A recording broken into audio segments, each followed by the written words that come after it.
When is the last time you learned a new skill and felt like a complete noob? Felt kind of awkward, didn't it? Well, I'm here to tell you that being a lifelong noob is a good thing. I'm gonna start modifying this iron here. This is a great opportunity for me to tell you how being a lifelong noob has benefited me. Let's get started.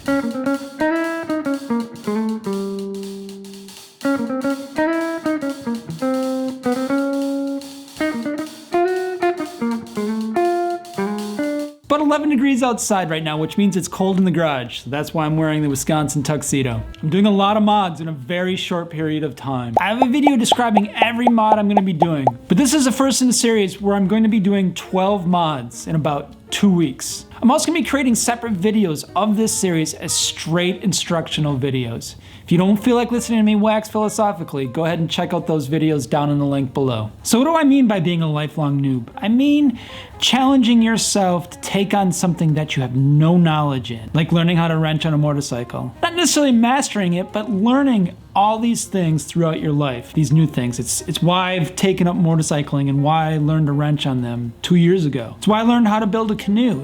It's a process that is hugely enjoyable. And I want to turn this notion of noob on its head. Usually it's a pejorative, it's a negative connotation for those being called a noob. Anybody that calls me a noob, I wear that with honor. That just means I'm learning something new and I'm challenging myself. It's a painful process to be a noob. You're taking on new information. It hurts to have your brain form new neural connections. Once it stops hurting, that's when you've learned. That's when you are no longer a noob. To return this bike to stock, I need to remove these saddlebags and remove the taillight relocation kit. To make that easier, I'm gonna remove the rear tire. Before I started wrenching on motorcycles a few years ago, I had zero knowledge on how to do it. Because I went through that painful process that I just described, I now know off the top of my head, I need a 36mm socket to take this wheel off. And also a big ass breaker bar.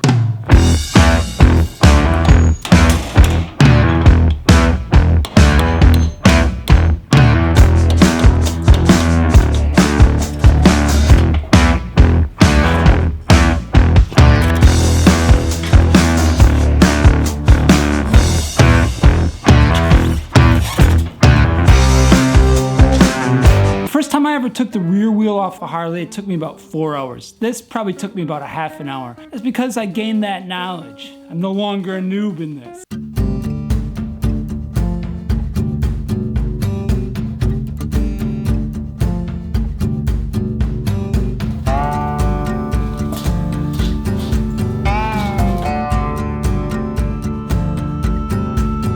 The beautiful thing about being a lifelong noob is you don't have to master the skill that you're learning for the first time. I don't remember where I heard this first, but it seems pretty reasonable. It takes about 10,000 hours minimum to master some type of skill. In 2018, I changed the tires myself in my iron. It was a back-breaking job. I think I lost about 20 pounds just with sweat alone. That is something I have no desire to become a master at all in. I will pay a shop to do it from now on. I challenge myself learning how to do it, but I never want to do it again. It's not something I want to master. That's what I'm doing now. I'm taking these tires into the shop.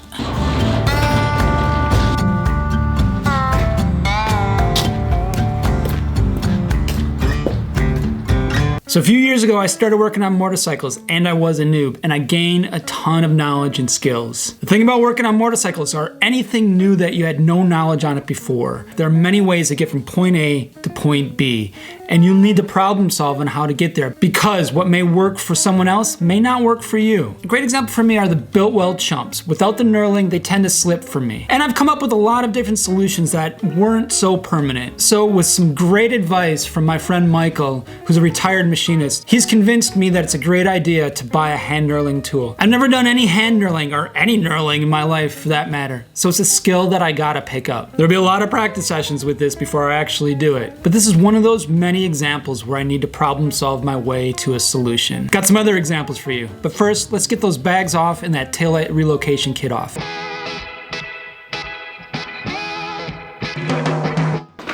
That was satisfying.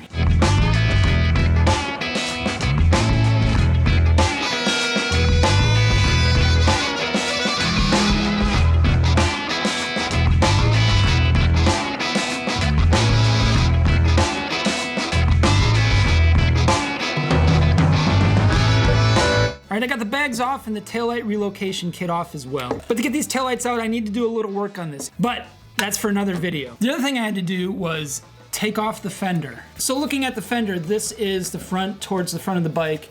This is the tail. And the reason why is inside here. There's rivets inside there holding these plastic reflector pieces on. These plastic mounts here not only hold the reflector that goes here, it really holds everything together and allows the left side mount license plate to be installed. I actually need to change this left side one out and install one that will allow me to have the left side mount license plate. And it's held together by rivets. This left side black mount is designed to work with the taillight relocation kit. And the dealer likely installed it because I see that these rivets are different. These are completely different rivets holding this in.